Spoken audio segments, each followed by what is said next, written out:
you through. Mama, now I'm here for you. For all the times I made you cry, the days I told you lies. Now it's time for you to rise. For all the things you sacrificed. Oh. Assalamualaikum warahmatullahi wabarakatuh. Perkenalkan, nama saya Nurul Akmal Salim SPDI.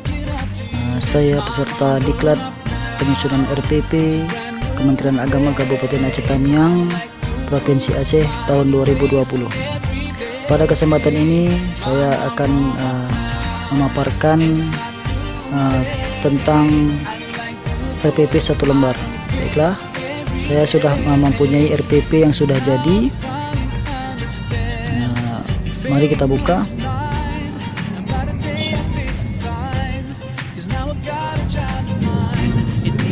Di sini kebetulan saya sebagai guru matematika mengajar di kelas 11 MAN 1 Aceh Tamiang. Di sini saya satuan pendidikannya adalah MAN 1 Aceh Tamiang. Kemudian mata pelajaran matematika peminatan di kelas 11 semester ganjil, dan materi pokok yang saya ambil ataupun saya ajarkan adalah rumus, jumlah dan selisih sudut sinus, kosinus dan tangen. Kemudian submaterinya menentukan rumus, jumlah dan selisih sudut sinus, kosinus dan tangen. Ya, kita ambil alokasi yang normal 4 kali 45 menit. Jadi pada RPP pada umumnya atau sebelumnya ada ditemukan KD ataupun KI, KD dan indikator. Itu boleh kita masukkan, tapi boleh juga tidak. Di sini dalam hal ini cuma beberapa komponen yang dimasukkan ke dalam RPP 1 lembar. Yang pertama adalah tujuan pembelajaran, kemudian langkah-langkah kegiatan pembelajaran, kemudian dan yang terakhir adalah penilaian. Jadi kita bahas satu-satu. Yang pertama adalah tujuan pembelajaran. Adapun tujuan pembelajaran yang saya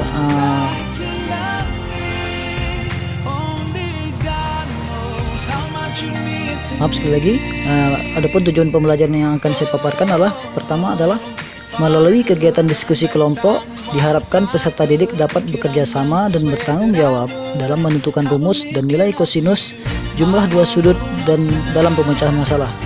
Kemudian yang kedua, melalui kegiatan diskusi kelompok diharapkan peserta didik dapat bekerja sama dan bertanggung jawab dalam menentukan rumus dan nilai sinus jumlah dua sudut dalam pemecahan masalah.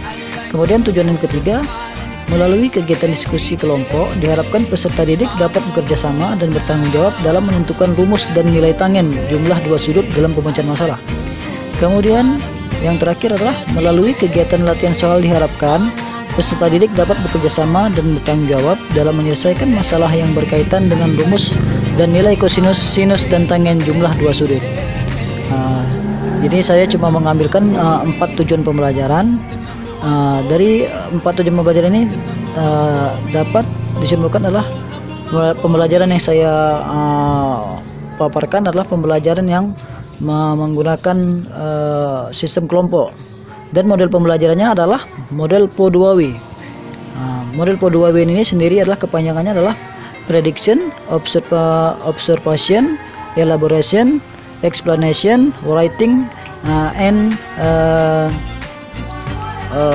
explanation. Jadi dari memprediksi sampai menulis. Jadi kegiatan ini selain memprediksi awalnya, kemudian mengerjakan soal, kemudian secara berkelompok, kemudian dipaparkan masing-masing kelompok atau mempresentasikan ke depan kelas oleh salah satu anggota kelompok. Adapun langkah-langkah kegiatan pembelajaran yang saya paparkan adalah yang pertama, kegiatan pendahuluan. Pada kegiatan pendahuluan biasanya saya melakukan kegiatan pendahuluan selama 15 menit. Adapun kegiatan pendahuluan yang saya bawa adalah Pertama, melakukan pembukaan dengan salam pembuka dan berdoa. Itu sudah biasa dilakukan oleh semua guru. Pertama sekali masuk ke dalam kelas, itu adalah salam, kemudian berdoa. Kemudian ada juga absensi atau memeriksa kehadiran dengan sebagai sikap disiplin. Kemudian kegiatan kedua adalah mengaitkan materi pembelajaran yang akan dilakukan dengan pengalaman peserta didik terhadap materi sebelumnya dan mengingatkan kembali materi dengan bertanya. Itu sudah biasa dilakukan oleh guru. Kemudian ini sudah tadi, guru mengecek kehadiran atau mengabsen. Kemudian guru menyampaikan tujuan pembelajaran. Tujuan yang di atas tadi harus disampaikan guru ketika kegiatan pendahuluan. Kegiatan pendahuluan sendirian, kegiatan pendahuluan sendiri biasanya disebut sebagai nama lainnya apersepsi. Jadi semua kegiatan pendahuluan ini adalah apersepsi. Kemudian yang selanjutnya yang belum saya bacakan tadi, peserta didik diberikan gambaran tentang pentingnya memahami rumus dan nilai sinus, kosinus, dan tangen jumlah dua sudut dengan memberitahukan informasi mengenai kegunaan di trigonometri dalam kehidupan sehari-hari seperti dalam bidang arsitektur, teknik bangunan, atau dalam ilmu pelayaran. Dan kegiatan ini semua siswa harus mengamati.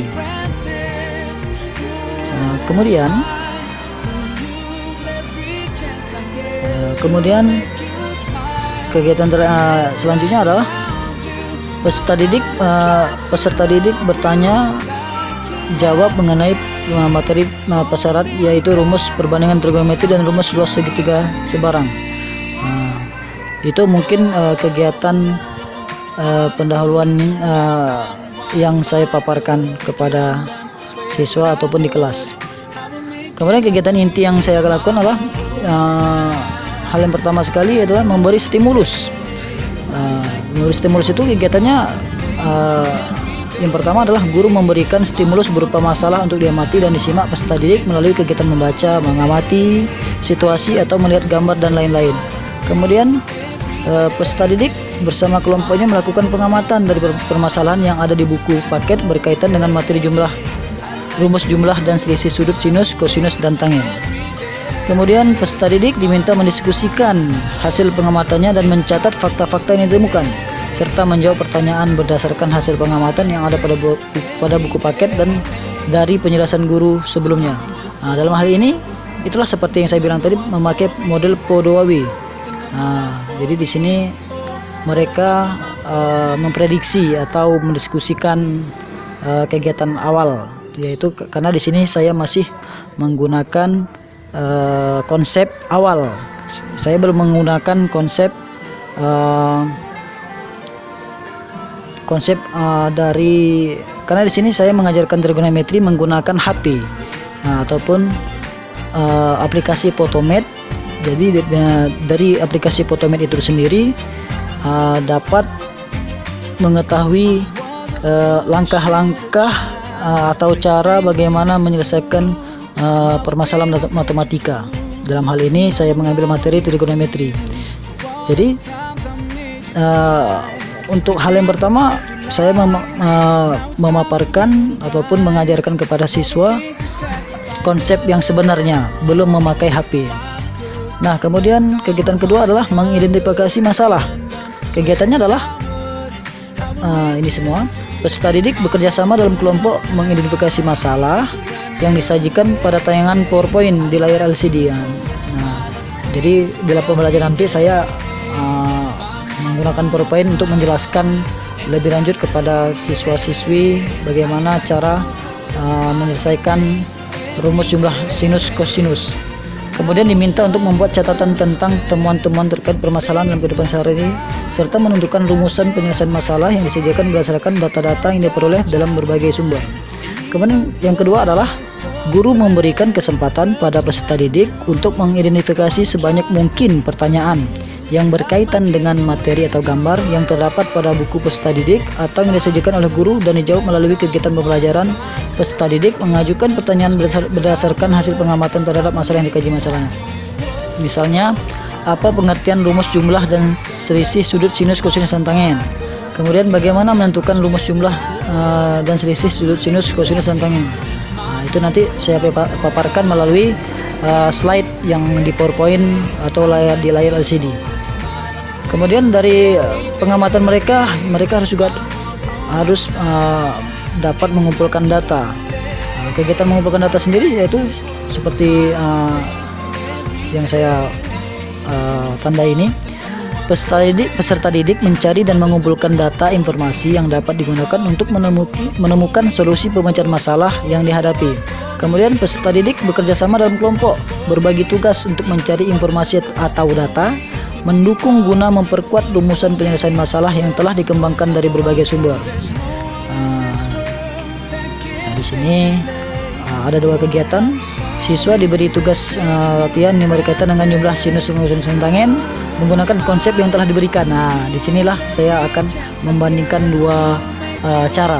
Yang kegiatan kedua adalah siswa diberi tugas dan latihan yang berkaitan dengan jumlah dan selisih sudut sinus kosinus dan tangen menggunakan HP. Yang seperti yang saya bilangkan tadi,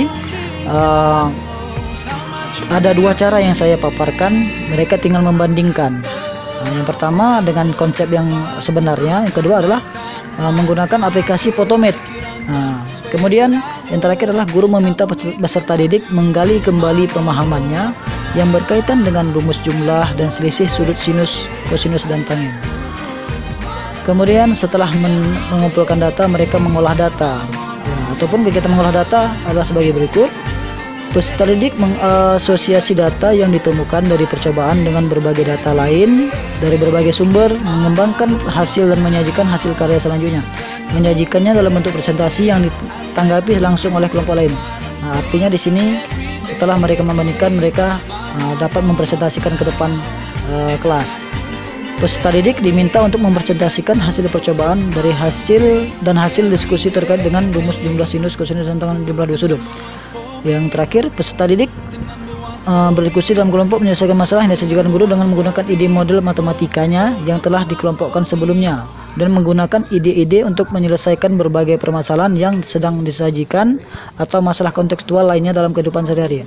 Artinya di sini untuk kegiatan ini setelah mereka presentasi yang tadi, saya kasih soal lagi untuk permasalahan yang baru. Ya, caranya sama, mereka juga pertama menggunakan konsep biasa atau konsep yang sebenarnya. Yang kedua, mereka memakai aplikasi Photomath. Kemudian yang masih kegiatan inti yang selanjutnya adalah memverifikasi. Kegiatannya adalah peserta didik mengasosiasi data yang ditemukan dari percobaan dengan berbagai data lain dari berbagai sumber, mengembangkan hasil dan menyajikan hasil karya selanjutnya, menyajikannya dalam bentuk presentasi yang ditanggapi langsung oleh kelompok lain. Meminta kelompok yang sudah siap untuk mengemukakan hasil diskusinya baik secara lisan, presentasi atau tulisan, memberi tanggapan dan masukan apabila diperlukan.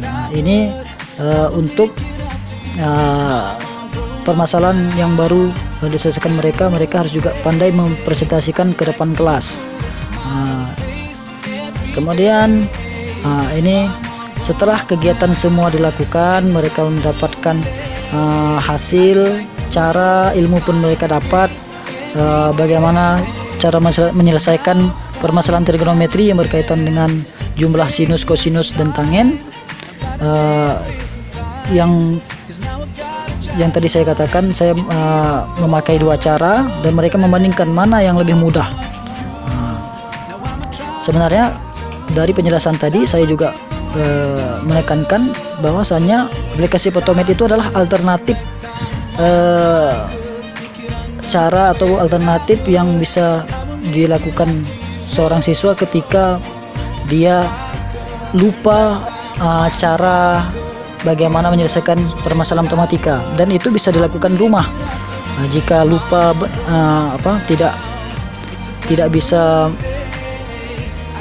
ataupun tidak menemukan buku ataupun cara lain, ya udah bisa menggunakan cara aplikasi Photomath ini. Kemudian kegiatan terakhir adalah menyimpulkan. Ini memang harus kita lakukan sebagai seorang guru. Kita harus mengajak siswa untuk bisa atau pandai menyimpulkan ke depan atau menyimpulkan pada akhir pembelajaran. Nah, kegiatannya antara lain adalah peserta didik digiring untuk menggeneralisasikan hasil berupa kesimpulan pada suatu kejadian atau permasalahan yang sedang dikaji. Peserta didik menggeneralisasikan hasil simpulannya pada suatu kejadian atau permasalahan yang serupa sehingga dapat melatih keterampilan metakognisi. Kemudian, guru dan peserta didik menarik sebuah kesimpulan tentang poin-poin penting yang muncul dalam kegiatan pembelajaran yang baru dilakukan tentang rumus, jumlah, dan selisih sudut sinus, kosinus, dan tangen. Perlu saya tekankan lagi ataupun ingatkan lagi. Nah, di sini saya menggunakan saya menggunakan model Po 2W yang seperti saya jelaskan tadi. Pendekatan adalah saintifik. Kemudian nanti saya di dalam pembelajaran juga ada menggunakan prakteknya, yaitu mengerjakan soal latihan menggunakan dua cara, yaitu konsep yang ada dan menggunakan HP atau Android yang sudah terpasang aplikasi Photomath. Kemudian deskripsinya adalah membandingkan nilai siswa ketika menggunakan konsep yang ada dan menggunakan HP yang sudah dipasang aplikasi Photomath. Artinya di sini guru setelah mengajarkan dua cara mana yang bisa menghasilkan nilai siswa yang lebih diharapkan ataupun lebih tinggi. Kemudian alat dan bahan di sini ataupun media yang saya gunakan adalah buku guru, buku peserta didik matematika kelas 11 kurikulum 2013, yaitu kelas 11 peminatan. Kemudian LCD proyektor ataupun infocus.